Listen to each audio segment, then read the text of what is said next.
Halo sahabat trader Indonesia, kembali lagi dengan saya Jamie dan kita ada di Potret. Oke, jadi kali ini kita akan bikin episode yang berbeda ya. Kalau sebelumnya kita sudah bahas tentang apa itu robot trading yang palsu kayak gitu kan, kayak Net89 yang akhirnya sudah bermasalah sekarang, Viral Blast yang pertama dan lain sebagainya. Jadi kita kali ini akan bahas tentang istilah-istilah dalam trading. Banyak sekali beberapa itu malah mungkin nggak paham istilah ini apa. Nah, ini episode pertama mungkin potret, tapi kita akan bikin potret yang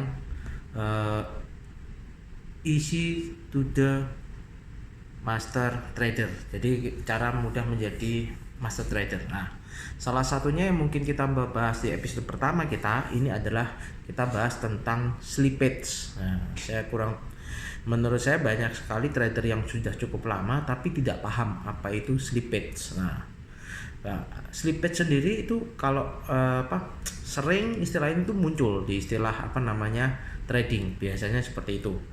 Meskipun pada dasarnya ini bukan hanya di trading, ini bisa ada di seluruh pasar mata uang, instrumen mata uang terutama ada di ekuitas, bank, obligasi, kontak berjangka, saham maupun cryptocurrency. Jadi sebenarnya bisa terjadi di mana saja. Nah, slippage sendiri kalau arti harfiahnya adalah terpeleset karena permukaan yang licin, atau istilah kalau orang Jawa apa ya, kepleset ya, atau apa, ceblok. Tapi kalau ceblok jatuh sih, apa ya, licin tuh. Intinya karena kepleset karena licin lah, itu arti harfiah. Tapi kalau kita ngomongin soal di dunia trading, itu artinya adalah hampir mirip seperti mungkin sama kayak jump price, atau harga itu tiba-tiba loncat, atau harga itu tergelincir melebihi dari ekspektasi kita. Nah, jadi kenapa slippage bisa terjadi? Banyak hal. Salah satu yang terjadi karena ya pasti yang faktor utama tingkat supply and demand ya. Kalau permintaan dan penawaran selisihnya jauh, pasti akan harga itu berubah signifikan. Itu yang pertama. Juga karena mungkin volatilitas pasarnya lagi tinggi. Misalnya biasanya slippage itu terjadi kalau mungkin di trading itu biasanya di NFP hari Jumat minggu pertama tiba-tiba harganya itu naik terus-terusan. Nah, tidak bergerak, itu tidak seperti angka 1 2 3 4 tapi langsung 1 8 9. Nah, seperti itu disebut dengan slippage ya kan. Nah, kalau slippage dalam trading adalah perbedaan antara harga yang diharapkan dengan harga yang digunakan. Jadi harga yang terjadi ya, ketika transaksi jual beli, transaksi ya kan berlangsung lah. Kondisi selisih harga tersebut disebut dengan slippage, atau kalau ada selisih harganya itu kita nyebutnya slippage, saudara-saudara. Nah, slippage tidak selalu merugikan. Ada juga slippage itu malah menguntungkan. Jadi sebenarnya slippage ini ada dua, ada yang negatif, ada yang positif. Ada yang malah kena slippage jadi untung, ada yang karena kena slippage malah jadi rugi. Nah, kalau di trading sendiri biasanya ya, ini kalau kita pasang yang namanya limit order atau stop order. Jadi ada dua ya, ada limit order, buy stop, sell stop. Ada buy limit, sell limit. Limit itu berarti order limit, buy limit, sell limit.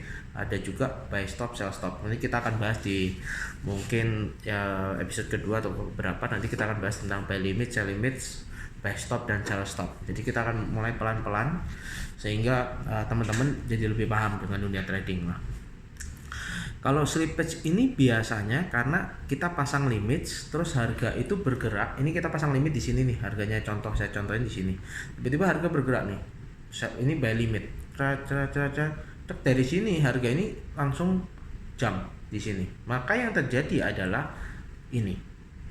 Harga yang tick pertama itu yang disebut dengan slippage mungkin malah positif karena buy limit ya, jadi belinya harganya jadi lebih bawah, itu lebih bagus. Bisa juga, tapi kalau kita pasang sell limit, dia loncatnya di sini, jadi dapat atasnya, itu juga lebih bagus. Tapi berbeda kalau kita pasang buy stop dan sell stop. Nah, buy stop itu berarti beli di atas. Nah, harganya gerak loncat ke atasnya, belinya itu bukan di sini tapi malah di atasnya. Nah, itu bisa terjadi mengalami kerugian atau terjadi selisih yang negatif nantinya. Nah, kemudian untuk slippage sendiri ini Mungkin nggak Pak terjadi slippage kalau kita nggak pasang limit ya, harusnya nggak terjadi. Kalau kalau di dunia trading kan kalau kita nggak pasang limit, order limit, buy limit, TP, SL dan lain sebagainya, tentu tidak ada slippage gitu loh. Jadi kalau misalnya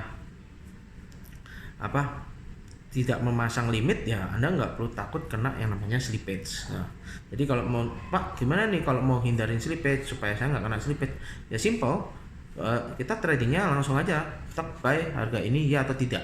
Nah, biasanya itu harga itu bisa berubah, kecuali kalau marketnya tenang ya tinggal Bapak Ibu pilih, oh mau buy harga ini, Bapak Ibu tinggal pencet, otomatis Ibu akan dapat dengan harga yang sesuai dengan harga saat itu, biasanya seperti itu.